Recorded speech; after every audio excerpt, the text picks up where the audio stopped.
If for some reason you can't come to all the sessions, you will find copies of this seminar also on YouTube and ISKCON Desire Tree and on my website. So you can pick it up there. And I think we've sold about half the books that we brought. Yes. If you missed getting one, they are on sale for a little bit more money on Amazon. So my plan is that tonight we'll be doing verses 1, 2, and 3. Then tomorrow we'll be doing 4 and 5.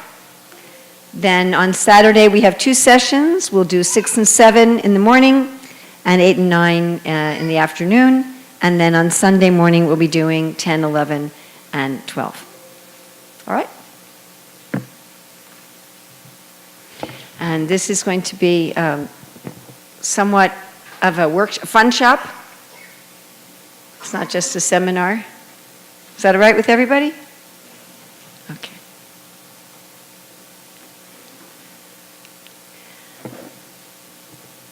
So this new translation that you have, we were able to publish this in the 50th anniversary of ISKCON, is unique because not only does it contain the commentary of Bhaktivinoda, it also has Bhaktivinoda's Bengali songs on each verse of Manah Siksa, and this is the first time that Bhaktivinoda's Bengali songs on Manah Siksa have ever been published in English. So in addition, is that my computer doing that beep or your computer? It's your computer. Is it hungry or? So also unique in this edition is we have commentary by contemporary Vaishnavas. So you'll see that we have commentary by Jayadvaita Swami, by Sachinandan Maharaj, by Shivarama Swami, Bhaktivedanta Swami. I've also written a commentary. So I didn't realize till after we published this that this was the first time there'd ever been a combination of the commentaries of the Acharyas and commentaries of contemporary devotees. So I think that by having the contemporary commentaries here really brings this book into 2017. You'll find that when you read those, oh yeah, okay, this is how I can apply Krishna consciousness. In addition, we had many original paintings commissioned for this work. In the smaller book, you'll see that we have 12 original oil paintings that were made specifically for this translation. You'll be seeing all of them in the presentation. And we also have in the larger book 120 black and white drawings that were made to illustrate Bhaktivinoda's commentaries and his songs. And you'll also be seeing most of them in the presentation. If you want to get prints of those, if you go to radharani.com, we are selling prints of those, which the money from that helps us to clean Radhakund and Govardhan every day. We feed the widows there every day. We're restoring the sacred sites there every day. So if you'd like to get any prints and check out radharani.com, you can do that. So thank you very much. Okay, so why is this book important? Well, there's many reasons. We're going to look at 2 in particular.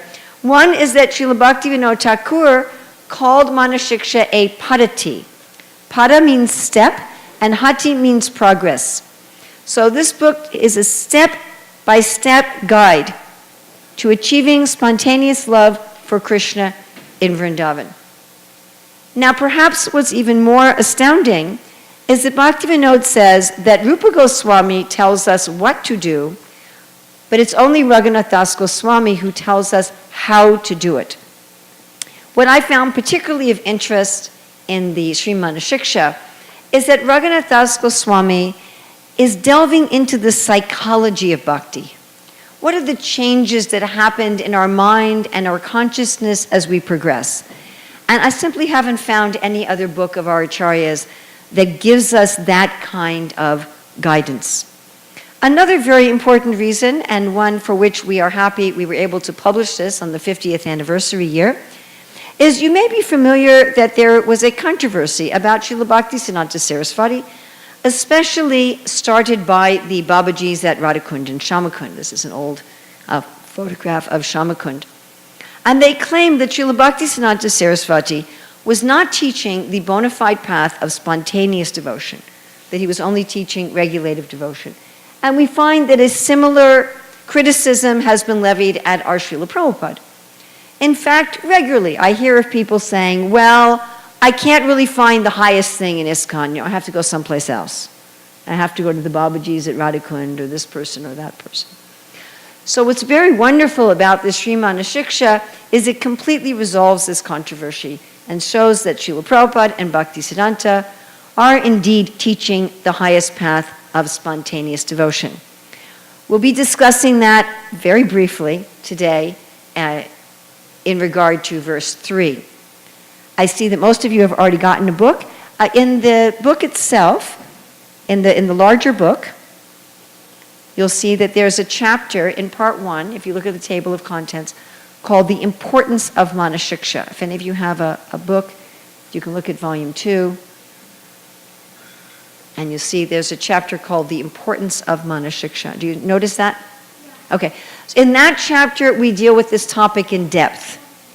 So I'm going to be just touching on it in today's class in regard to chapter 3. But if you're really interested in pursuing it, it is there in depth. I should also say this book is available additionally as a Kindle book on Amazon. And in Kindle book, it's there as one volume. Okay? All right. So because this book is a padati, every verse is a step on the path, and every verse is cumulative. So every verse is going on from the verse before it. However, at the same time, we can divide the Manah Siksha up into 3 main parts. The first 3 verses, which we'll be doing, Krishna willing, tonight, are giving the qualification for starting the path of bhakti. The next verses are obstacles and how to overcome them. Right, so we'll be doing this tomorrow night, yes? Yes, tomorrow night and Saturday morning. And that's the really heavy part of Manah Siksha. That's the heart surgery part. You feel so much better when it's over, but it's kind of intense. So if any of you don't like intense, then don't come tomorrow night and Saturday morning. Because the beginning is sweet, the end is sweet. Then the last verses are after one has conquered all the obstacles and is in perfection, how does one behave? And then finally, there's a verse of benediction. What I find very astonishing, among many things about the Sri Manah Siksha, is all of the verses, even the last verses, which deal with the stages of perfection, are all applicable even to someone in their first week in bhakti. Although this book is meant for the serious devotees, still it can be applied even to the beginners, which is not true of most serious books of spontaneous devotion. Most of those books, the beginners aren't even supposed to read. But this book is the kind of book that can be applied to everyone. And I have taught it at Sunday feast classes and at venues like that. Right? I had one gentleman even tell me after a home program, I can apply this to when I play the stock market. And I thought, well, I don't think that was Raghunath Das Goswami's intention. But the point is that I found that everything can be understood even at a simple level as well as at a very advanced level. So there's a benediction given in the last verse, and that is that if we sing these mantras with a sweet voice and try to understand their meaning, we will attain the jewel of service to Radha and Krishna in Vrindavan. So what do you think? Is that a good benediction? Okay. So because of that, I'd like us to actually sing the verses together. And by the way, we're very happy to see children here at the class. Thank you for coming. Thank you for bringing your children. Prabhupada says, all glories to the assembled devotees includes the children. And the children are welcome as long as they don't scream. So normal children noises is fine, just as long as they're not screaming. So we're going to start with the first verse. And I'd like it if we could, as I said, we get this benediction for singing the verses. So I'd like us to sing it together. This is to the tune of Jagannathastakam, except we don't change the last line. So sing the 4th line just like the first 3, and then we can also say the English together. So if we can sing this together. Oh, by the way, if you're looking in the book, there is in the small book, in the back, there is a couple pages where all the verses are just on 2 pages together. And you may find that easier than flipping through the book for each verse.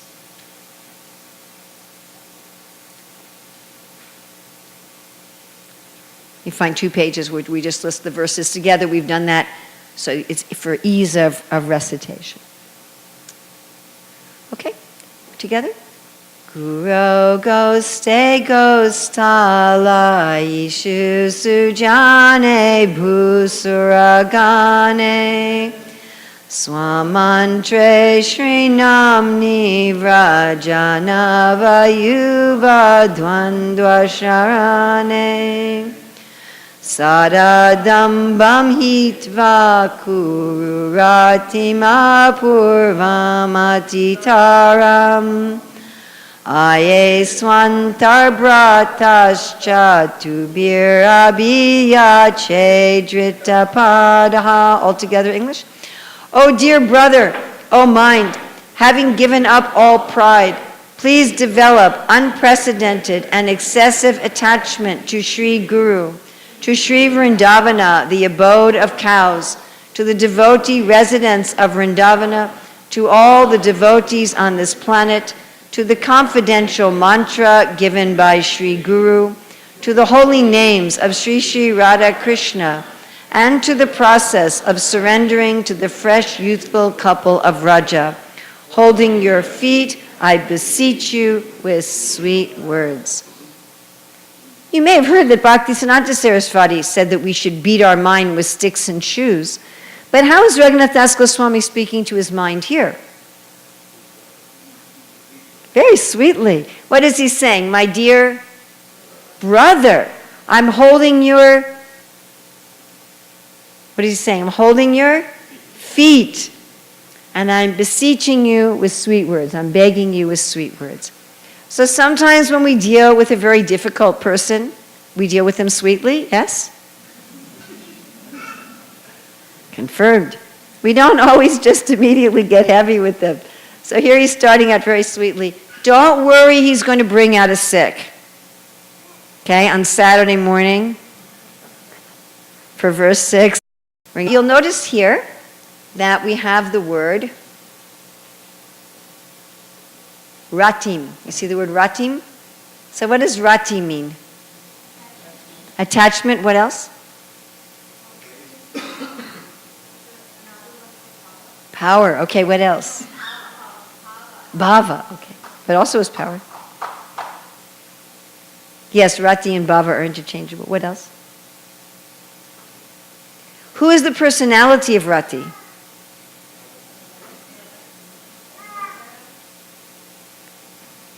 Perhaps. But in this world, no? She's the wife of Cupid. So there's very intense attachment. Very intense attachment. Now, one of the unique aspects of the path of bhakti, as compared to the other paths, is that we start with attachment. We start with attachment. So often we think of spiritual life as detachment, right? Like what does Bhagavad Gita say? We should be detached from what? Huh? The body. What are some of the dualities we should be detached from? Huh? Honor, dishonor, pleasure and pain, happiness and distress, gain and loss, success, failure, friends, enemies, neutral, right? Fame, infamy. Those are all hard things to be detached from, aren't they? Yes. We don't mind being detached from we'd like to be detached from the painful things. We don't like to be detached from the pleasurable things. And so he's telling us to be detached from all these dualities, and often we think of spiritual life as a platform of detachment. But here in the verse 1 of this Padati, Raghunath Das Goswami is telling us to have attachment. This is a very significant point. Bhakti is really the path of attachment. Maya Shakta Manaparta, Ashakta. Ashakti also means attachment. Krishna explains in the 7th chapter of Bhagavad Gita. Our process is we become detached from the material by becoming attached to the spiritual. We see this principle operating even in ordinary material life. Right? If you get attached to one man, one woman, you get at least, maybe not permanently, but at least temporarily, you get detached from everybody else. Right? when a boy and a girl, at least in the beginning when they're in love, they don't see any other man or any other woman in the world, isn't it? Yes? So it's that principle. When I become attached to Krishna, then naturally I feel detachment from material life. But you'll notice here that Raghunath Das Goswami is giving us a whole list of where we should put our attachment. And Bhaktivinoda in his commentary says that if you try to just become attached to Krishna without becoming attached to what's in relationship to Krishna, it's not going to work. So let's go through the list of where he says we should put our attachment. Now you notice also he's saying, Ratim apurvam atitaram, right? And we have unprecedented and excessive attachment. Unprecedented. This is not a material attachment. Material attachment doesn't last, right? You get very attached to your new car. After a while, it's just your car, right? You don't even notice it anymore. You get a beautiful home. Oh, I have a beautiful home. And then you become conditioned to it. The attachment doesn't remain so strong. But this spiritual unprecedented attachment keeps increasing and increasing and increasing. And we will also look a little bit later at the word excessive. So he says that we should become attached to our gurus. And here you see one of the many black and white illustrations from the book. So Bhaktivinoda Thakur says this means our Diksha and Shiksha gurus and anyone who helps us on the path of bhakti. And Bhaktivinoda in his commentary says that we should see the guru not just as a saintly person, but also as our friend.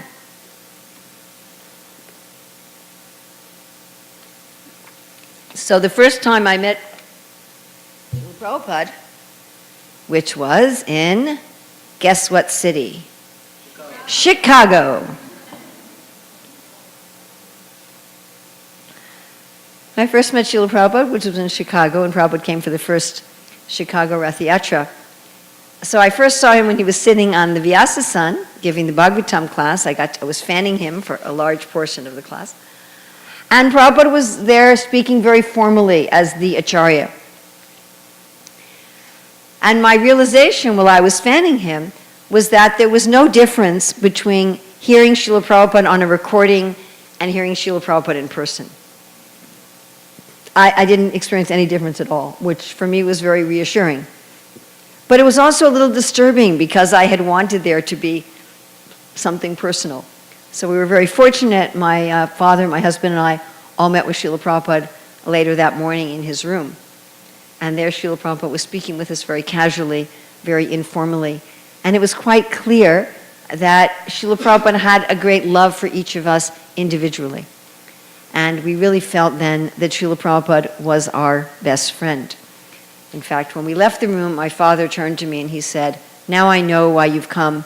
This is a genuine holy person." So how did Srila Prabhupada sign his letters? Your ever well-wisher. And he also said, "I hope this meets you in good health."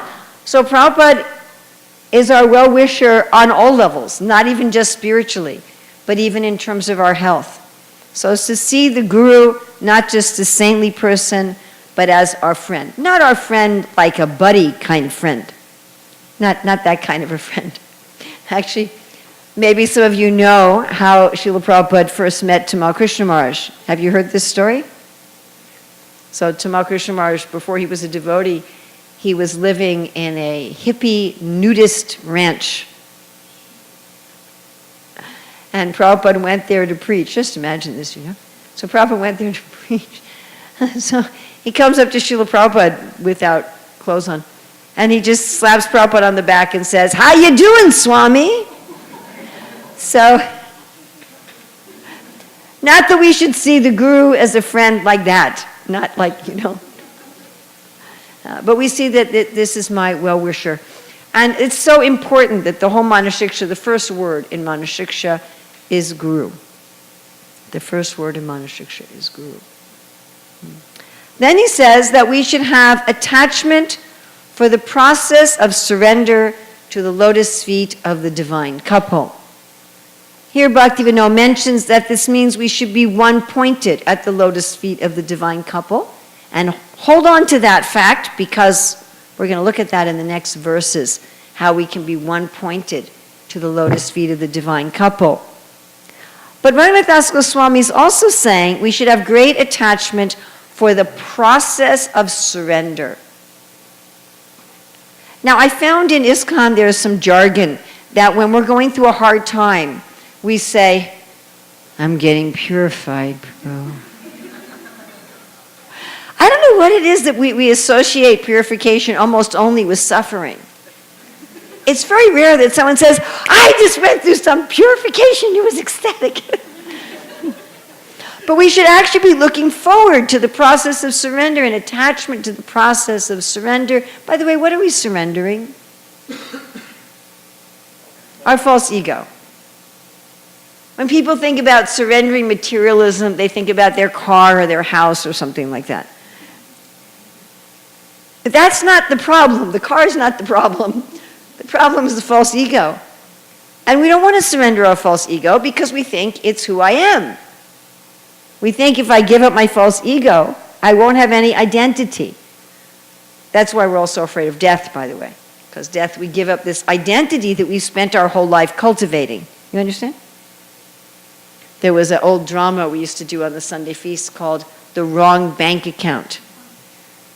You know that one? So this guy, every week when he gets his paycheck, he puts some of it into a bank account for savings. Then when he goes to retire, he wants to get out the money, and the bank teller says, you don't have any money in your account.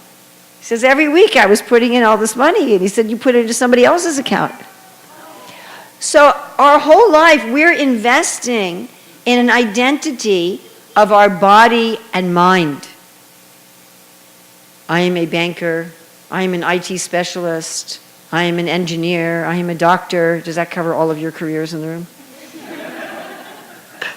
You know, and I'm this person's husband, I'm this person's wife, I'm this person's son, this person's daughter, you know, I'm from this country, and this part of this country, and we're investing in that. We're putting our emotional and intellectual energy into that identity. And at the time of death, that's really what we lose. That's what we lose. Okay? And that's why we're so afraid of death. You know, I've invested everything in this identity, and then I have to start all over again with a new identity. So our idea in bhakti yoga, and actually in every kind of yoga, is to voluntarily give up this false identity during life. Now that doesn't leave us with nothing like a Buddhist, but we're supposed to be doing this by cultivating our real identity, and we'll get into this more in verse 2. But so we should be very excited about the process of giving up our false identity. Why? Because our false identity is the source of all of our misery. So it should be exciting. What are some times when our false ego is really challenged? Will this reach all the way over to the flip chart?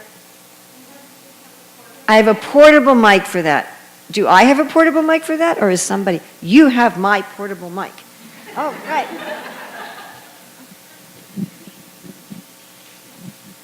Thank you. Hare Krishna. All right. I told you this was going to be a fun shop and not just a seminar, right? Is that right? Sometimes on a weekday night, everybody just wants to be entertained.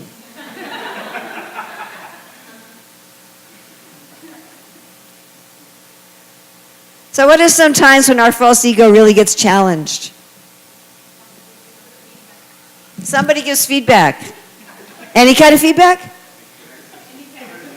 All right, any kind of feedback. Well, it could be because when you get negative feedback, you're like, and when you get positive feedback, and you're just like, so either way, it's a kind of challenge, isn't it? Right? Because the negative feedback, you want to go, thank you, and the positive feedback, you want to go, that's my guru. All right, what's some other times when our false ego really gets challenged? Okay, opinion is challenged. Especially if it's on social media, right?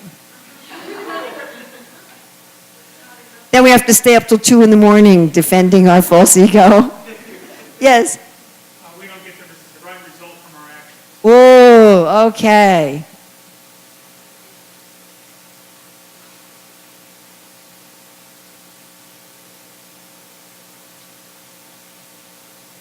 I work really, really hard for something and it's a flop. Oh my God, I can think of so many times that happened to me and you're just like,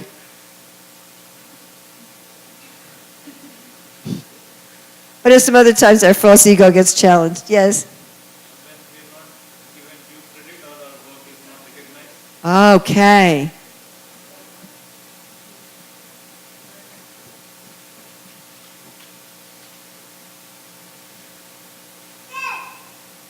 It's so funny. This is my last stop on the Manah Siksa tour. I've been taking it all over the world. And I almost put an S there. It's like I'm in America. Yes.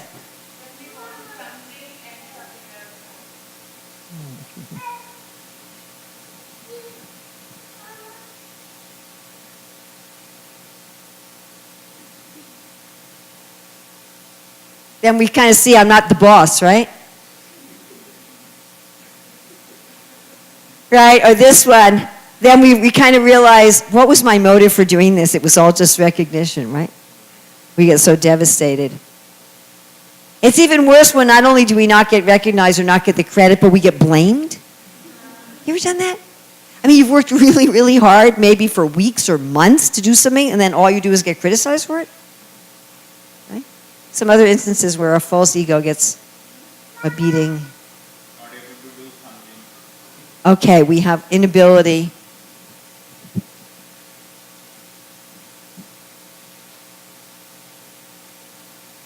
So what we're hearing in this verse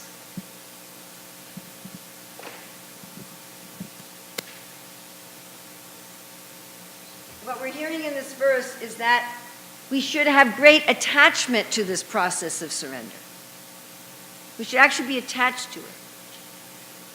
Now, in the beginning, that's difficult.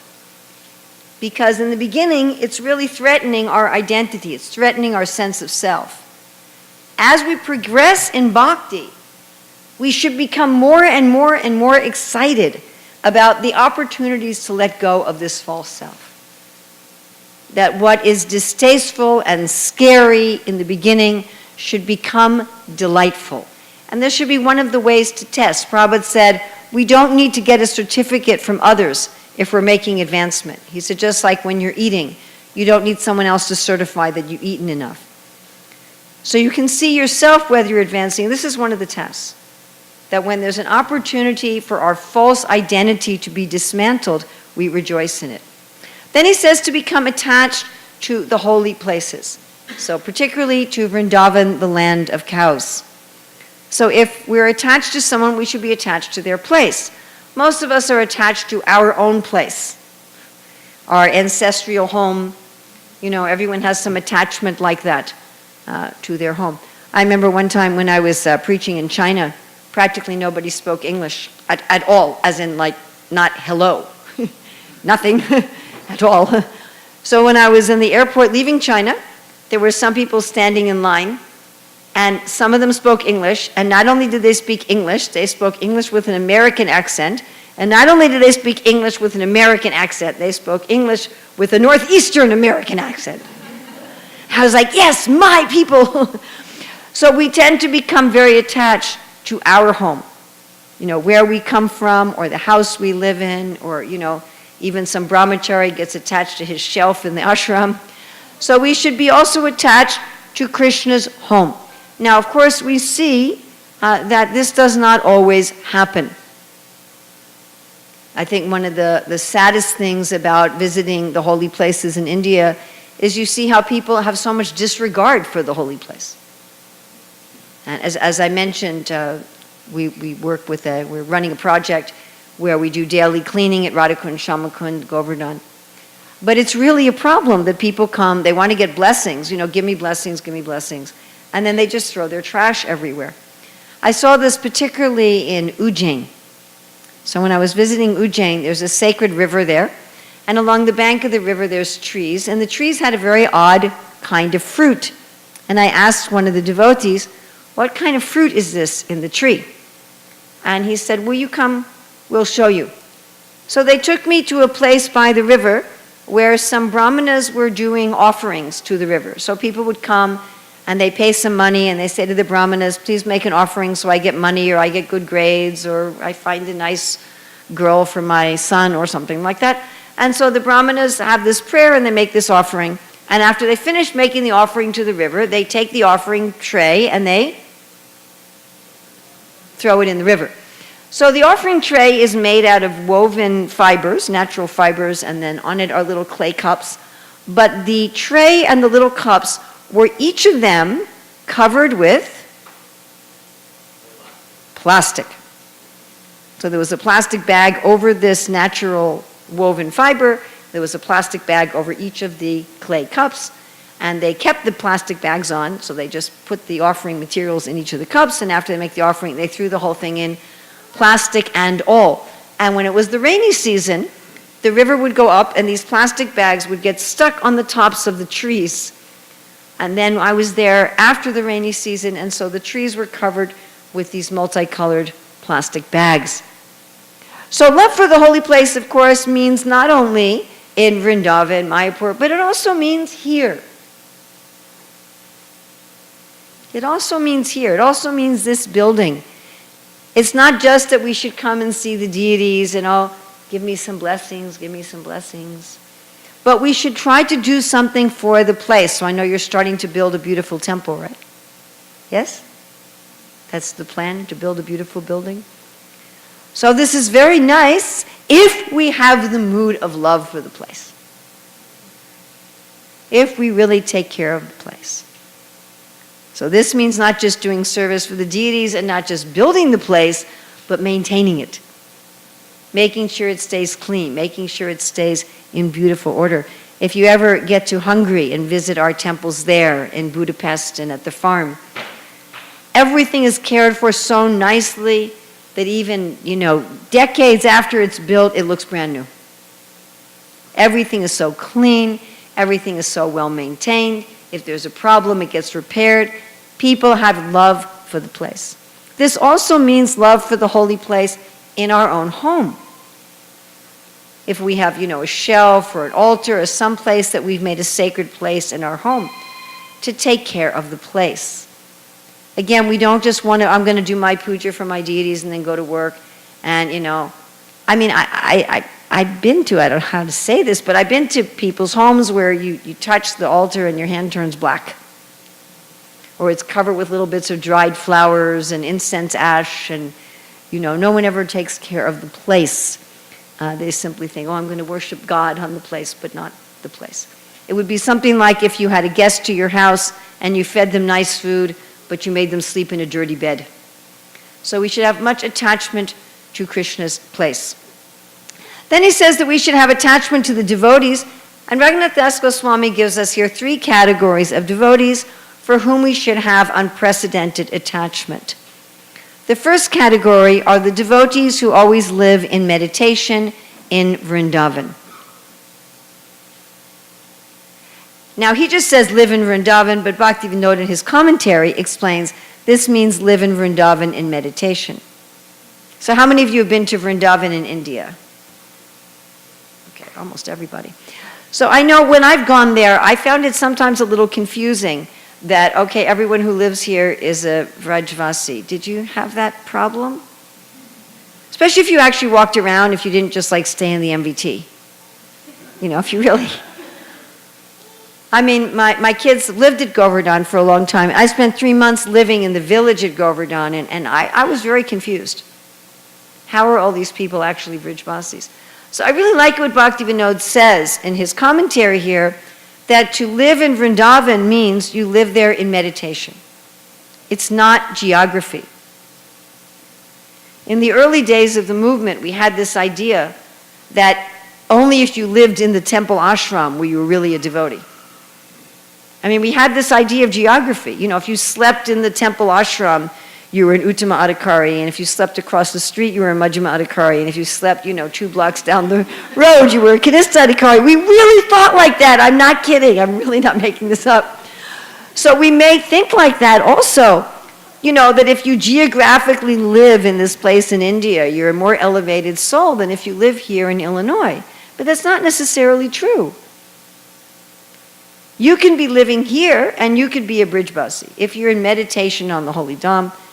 And Bhaktisiddhanta said, if you're living in Radhakund, but you're meditating on material things, you're actually living in Narakakund. He said you're living in hell.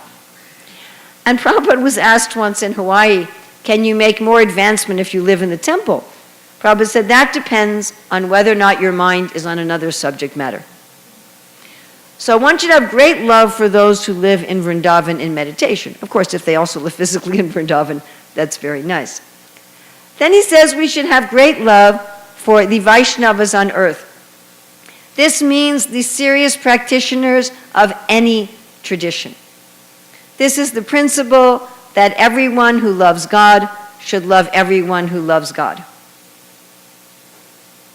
Now, what kind of a world would it be if everyone who loves God loved everyone who loves God?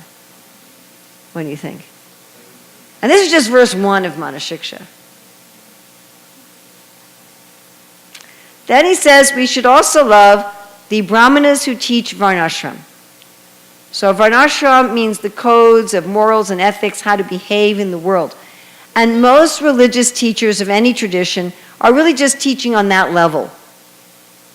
They're really teaching how to be a good, isn't it a fact? I don't care whether it's Christianity or Hinduism or Islam or whatever it is. They're mostly teaching how to behave nicely in the world. But one should have great attachment for those persons as well. So let's look at this, these 3 levels of devotees.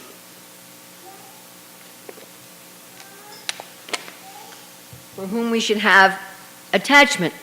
Because Bhaktivinoda, in his commentary, talks about these 3 levels of devotees in terms of Uttama, Majjhima, and Kanista.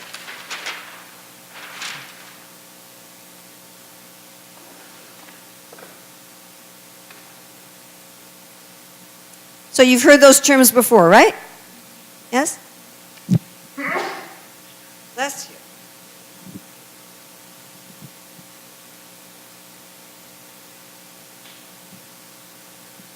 So Uttama,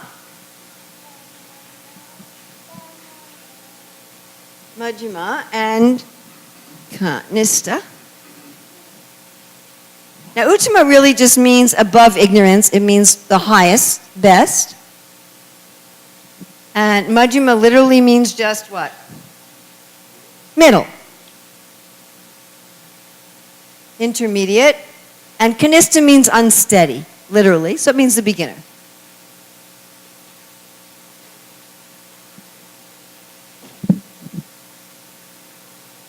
So here we have in Manah Siksa how these are defined. Where else do we read about Uttamas, Majjhimas, and Kanistas? Nectar of Instruction. Where else? Srimad Bhagavatam. Which canto? Excellent. You guys are all scholars. That's really nice. And where else? Excellent. Nectar of Devotion or the Bhakti Rasamrita Sindhu. Okay. So, in Manah Siksa, Bhaktivinoda explains that these 3 levels given by Raghunath Das Goswami, the Uttamas are those who live in Vraja, in meditation, and the Majjhimas are the who? Serious practitioners of any tradition.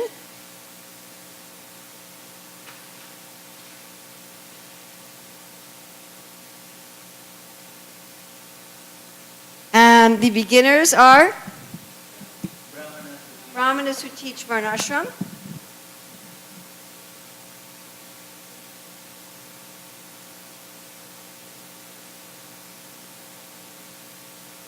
All right, can anybody help me fill out these other squares here?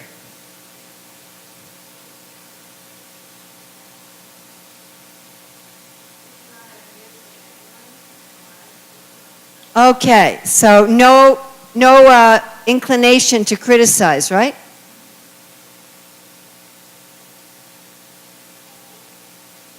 And we're going to 9 o'clock, right? Is that the plan? 7 to 9? Am I right? I'm not doing, no, I think it's okay. Is that all right? What was advertised?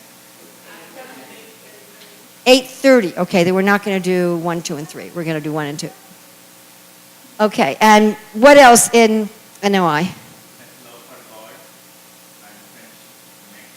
Okay, that is Majjhima of 11th. Love for God. And what else did you say?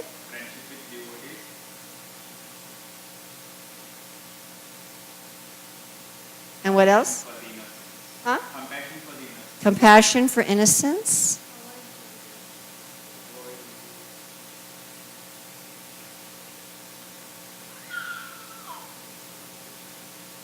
Okay?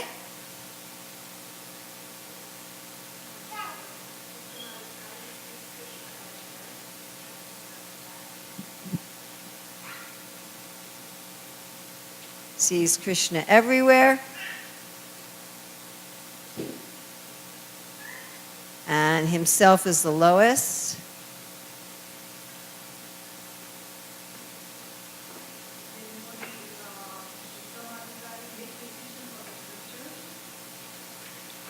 Well, almost.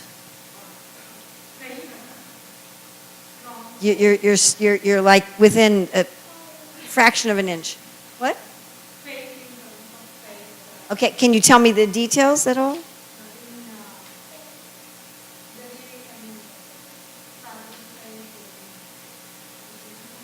Fragile faith.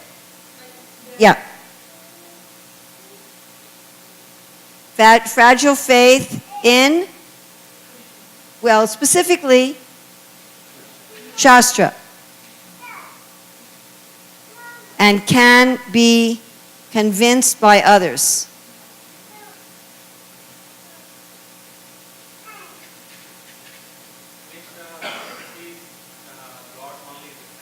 Excellent.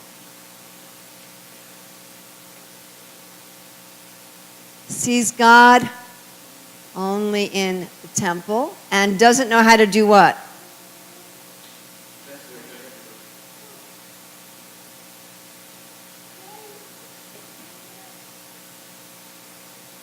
So this is your typical neophyte religionist. You know, God is only there on Sunday from 11 to 1, and God isn't in my life on Monday from 4 to 6. Right? And this is also, you know, God is only in my temple. He's only in a Sunni Muslim mosque and not in a Shiite Muslim mosque, or only a Catholic church and not a Protestant church. These are the people that give religion a really bad name in the world. Okay, can you give me some of the other squares here? Yes.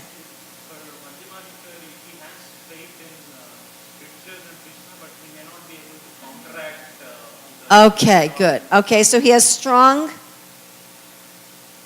faith in Shastra, but may not be able to convince others. Okay? Yes?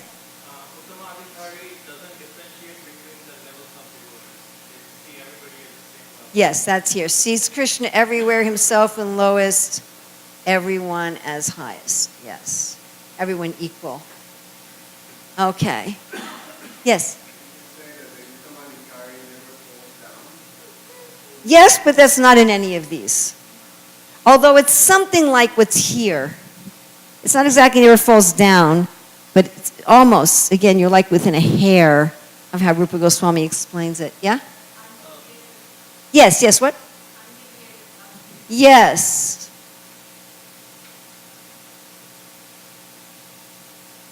That's almost the same thing. It's kind of like a positive way of saying the same thing. Undeviated bhakti. Yes.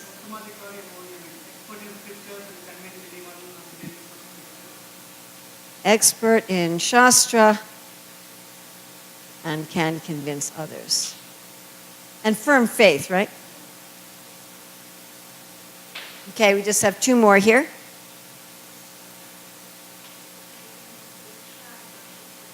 Okay, has Diksha and does deity worship. And this one is? Excellent. Okay. Chants the holy name. All right.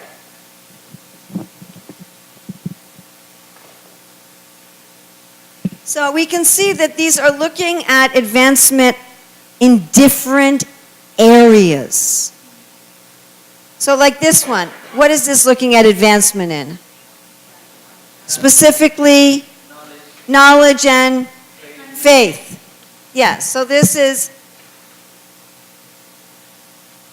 knowledge and faith in Shastra. What about this one? Excellent. Relationships. And this one? You went to my class already.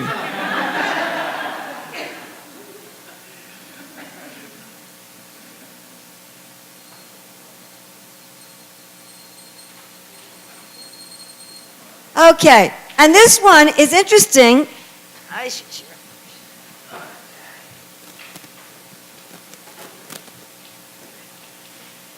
That just reminded me of a really, should I tell you a really funny story that has nothing to do with Manah Siksa? It just reminded me of it.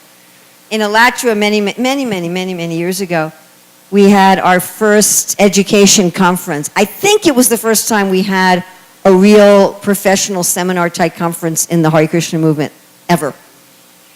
And we had a lot of devotees presenting on education, and we also invited somebody who wasn't a devotee to make a presentation on education. And so the way the room was set up is his table was there in front of the altar. So it's like his back was sort of to the altar, the table was sort of at an angle. So he was kind of like this, facing all the devotees. And he wasn't a devotee himself. He'd never been to Hare Krishna temple before. When he started speaking, the curtain was closed. In the middle of his presentation, the curtains opened. And everybody in the room fell to the floor. And he looked around and said, "What did I say?"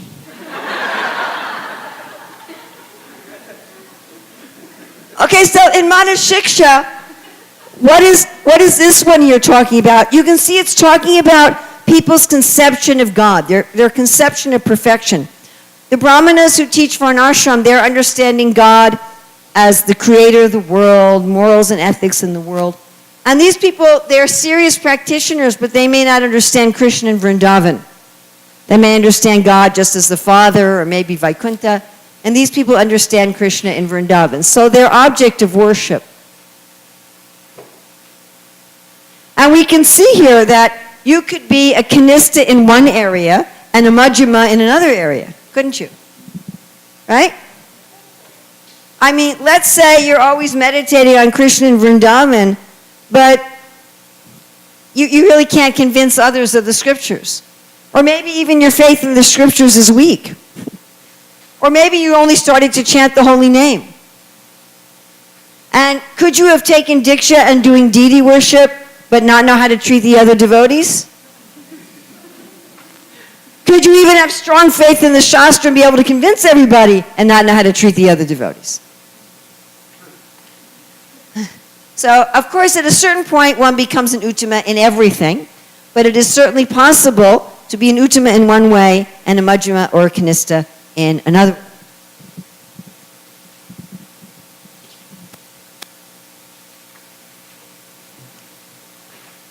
So we want to have great attachment. Maybe we'll only do verse 1 today. We're going to have great attachment to all these three categories of devotees. Those who always live in meditation in Vrindavan, the serious practitioners of every religion, and the Brahmanas who teach Varnashram. Then we should have great attachment to the mantras received from Guru, to the Gayatri mantra. We should be chanting these mantras with attachment. Prabhupada said, don't cheat yourself and just chant Om Buddha, Buddha, Buddha, Buddha. Actually meditate on what you're saying and meditate on what your relationship is. I found myself, if I really meditate when chanting the Gayatri mantra, it's so sweet. But if we do it as a ritual, it just becomes something to do that's interrupting your day. Isn't it? Especially if you have a job for noon Gayatri. Yes? And great attachment to the holy name. So again, this means not chanting as a ritual. In Bhagavatam 284 and 285, it's explained that the holy name sits in the heart on the lotus of our loving relationship. If we don't have a loving relationship with the Lord, the holy name has no place to sit.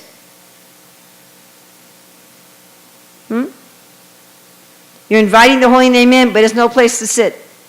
There's no place to sit. Ever go someplace and you're kind of looking around for a place to sit? So if the holy name comes and there's no attachment and there's no affection, the holy name's, there's no place for me to sit. And we find that our meditation and our absorption is very difficult. So as I said, we had paintings done for this book. This is the painting that we had done for verse 1. This is Nandagram. And we did these paintings not only to illustrate the verses, but also according to the details given in various shastras and from the acharyas. If you look in the back of your small book, you'll see that there's explanations of the paintings. So there we have for each of the color paintings, we have quotations from the shastras and from the acharyas explaining why we have the details of the painting like that.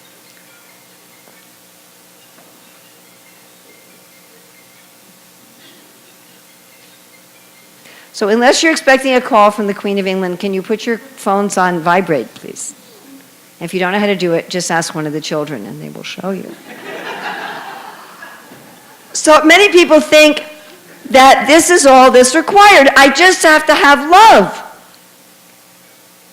You know, I just have to have love. And you see this in every tradition. Whether it's Hindus who say, oh, I am loving Krishna so much. Or the Christians, I love Jesus. I remember this one girl came to the Sunday feast in Boston.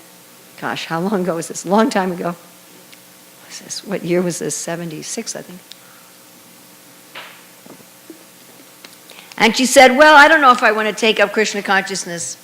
I already have my own teacher. I said, who is your teacher? She says, Jesus. I said, well, that's very nice. How would I know, looking at your life, that you're a disciple of Jesus? And she said, well, you wouldn't. It's all in my heart. Which reminds me of, I once heard two brothers talking, and one said to the other, my heart's at Mangalartik, and the other said, why don't you bring the rest of your body? So if we just have attachment, I have attachment for Guru and the holy places and the holy name and the devotees, is that going to be enough? Then Bhaktivinoda Thakur takes the word excessive. You remember it was unprecedented and excessive attachment? And he comments that this excessive attachment means that we make an effort.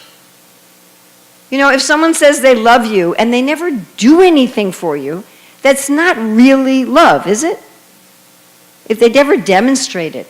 So Bhaktivinoda says that we should not simply depend on luck and just say, well, if Krishna's kind to me, then I'll get Krishna prema, and if he's not, I won't.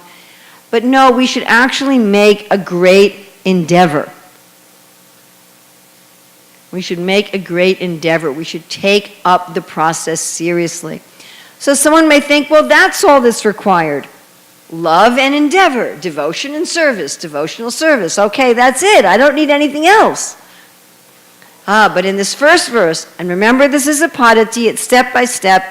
In this first verse, Raghunath Das Goswami says, Sada Damban Hitva. Always give up pride.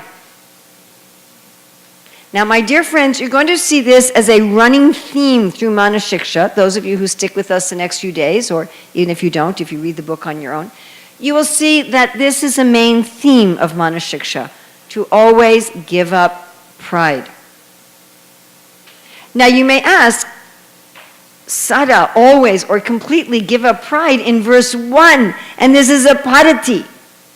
It's step by step. If I have to give up all of my pride all the time in verse 1, how am I going to go on in this padati? So please do not worry. You will not have to give up your pride until either Saturday night or Sunday morning when we come to verse 8. So you may think, well, if I'm not really going to give up my pride completely until verse 8, why is he saying this in verse 1? So one reason is that we need to give up our pride at every step as far as we are capable. It may not be absolute on an absolute platform, but it may be absolute in terms of what I can do today. So I need to be giving up pride completely as far as my capability today. Another reason he's saying this is I see this as a warning. It's kind of like you're going to go on a toll road. If you say to someone, this is the directions, but it's a toll road, you're going to have to be prepared to pay a toll. So Raghunath Das Goswami is saying, as you progress on this path, you're going to be giving up pride. And we're going to see the next few days that in each verse, we're going to be giving up successively deeper and deeper and more subtle levels of pride, until by the time we get to verse 8, we are completely free of pride. So why do we need to give up pride? In the Brihad Bhagavatamrita, Sanatana Goswami explains that love for Krishna and pride are incompatible. You can only attain love when you have humility. So why is that? We talked about how our false ego gets challenged when we're not appreciated, right? We do something we're not appreciated. Why do we not appreciate? Pride. Pride makes us think I deserve. You know, if your husband mows the lawn and fixes the garage door and takes care of all the bills and buys a new washing machine, and if you think, well, that's his job, he's my husband, he's supposed to do that, then you won't appreciate it. You understand? You know, a man comes home, his wife has made a 20-course meal and cleaned the whole house, and she's wearing her most beautiful sari, and he said, well, she's my wife, that's her job.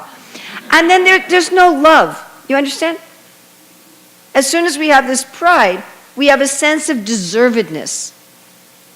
Now, I give this example all the time. It's a very simple thing to understand. You have $20, you go to the store, you buy something, and you find out, you know, maybe you buy it at Walmart, and then you find out, I love it, I'm in America, my God, I can use those American stores.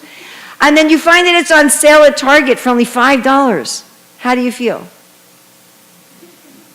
You have $20, you go to the store, you buy something, you find out it's actually worth $20. How do you feel? You go to the store, you spend $20, you find out what you got is worth $100. How do you feel? Our feeling of happiness is in direct inverse relation to our feeling of deservedness.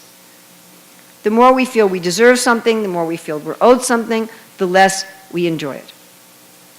The more pride we have, the more feeling of deservedness that we have, the more miserable we are throughout our lives, and the less we're able to have a loving relationship with another being. What to speak of with Krishna, who's giving us everything? We tend to think, you know, I deserve air. So this can be your first homework, a home fun assignment. Don't worry, we won't be collecting this, though if you want to give it to me. I had one devotee in Germany, in Simachalam, who did send me by email what he did for this home fun assignment, and it really affected my own heart. To write a list of all the things that you think you deserve. So he sent me his list, and I looked at it and said, oh, wow, I think I deserve that one, and I think I deserve that one. Like clean bedding, clean air, good government, people who care about me, people who understand me. I had this whole list, and I thought, wow, I really feel I deserve these things. I become very angry and upset when they're not there. And then we can't appreciate, we don't see it as a gift then. Does that make sense to everybody? If I think, well, I deserve water. I deserve water. Of course I should get water. Then I don't appreciate it. I don't see it as a gift. I don't feel like the air is a gift. I don't feel like all my friends are a gift. Right? You were just telling me how you stay in D.C. and devotees put you up in their home, right? Wow, it's amazing. Isn't that amazing? That you can go work in Washington, D.C. and devotees are fighting to put him up in their home? I was thinking it must be expensive. You have to maintain a place here and you have to maintain a place in D.C. No, I just get put up in people's homes. But if we're humble, we just think that's wonderful. You understand? Does that make sense? Yes? Also, when we're full of pride, then it's very hard to receive any good instruction. right? It's hard to get any help from anybody. It's hard to make progress in Krishna consciousness. Okay, so I think what we'll do,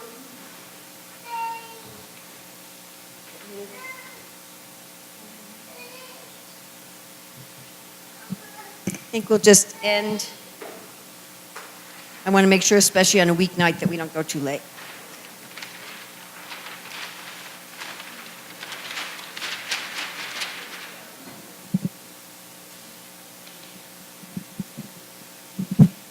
So what were where did Raghunath Das Goswami again tell us to put our excessive and unprecedented attachment? Anyone remember the list? Guru. Devotees, and we had 3 categories of devotees. Any remember the 3 categories?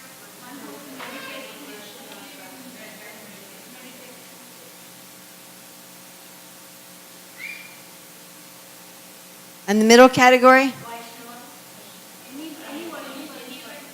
Any serious practitioner. And the other category?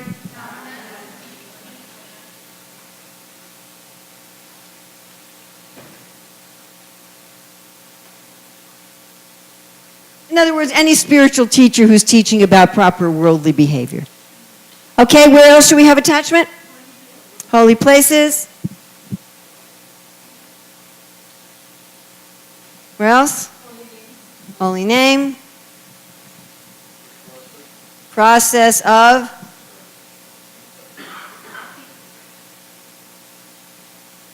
What else? Gayatri. All right, what I'd like us to do for the next 5 minutes is did I miss one? Well, it's the process of surrender to the lotus feet of the divine couple. Did I forget something?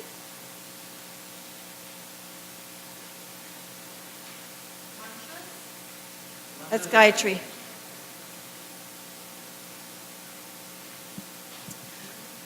Okay, I'd like you to each to pick one of these and think of how you're going to, some specific way in which over the next few days, let's say between now and Sunday, you're going to increase your attachment.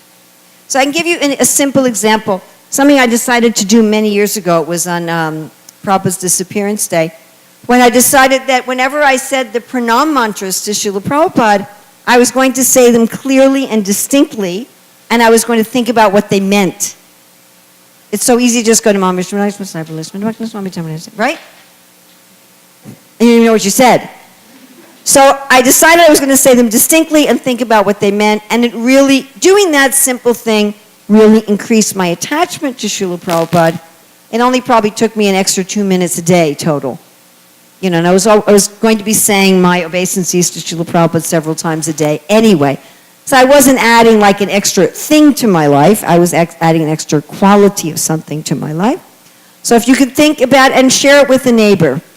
Okay, if you could share with a neighbor just in the next 3-4 minutes, and then we're going to end, pick just one of these, just one, please, just pick one, and then just one thing that you're going to do between now and Sunday night to help increase your attachment to that one. Okay, if we could just end with that.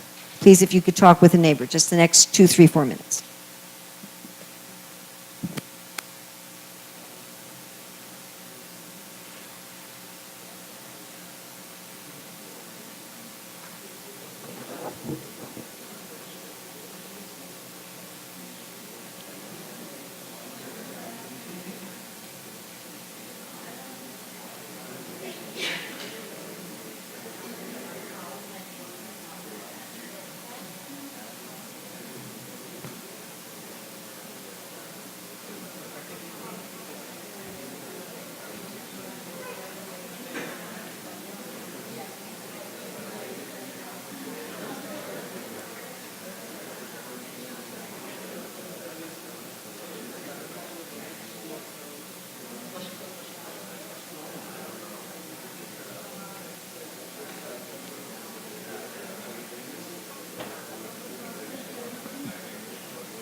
Okay, thank you very much.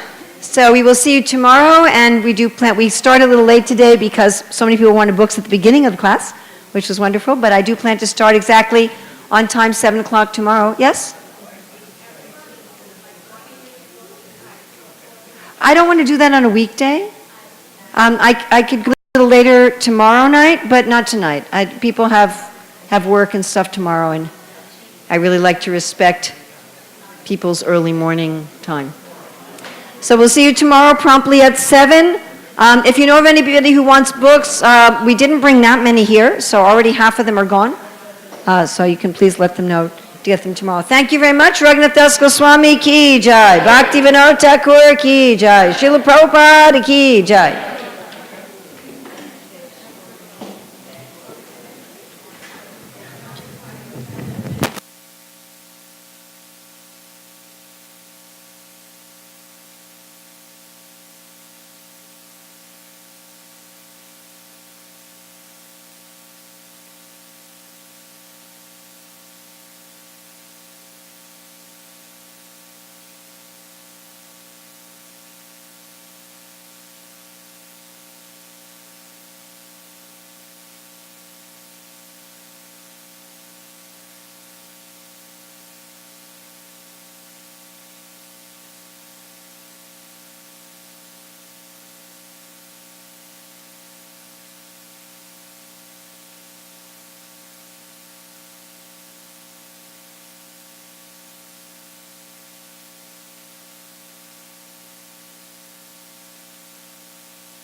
congestion a problem.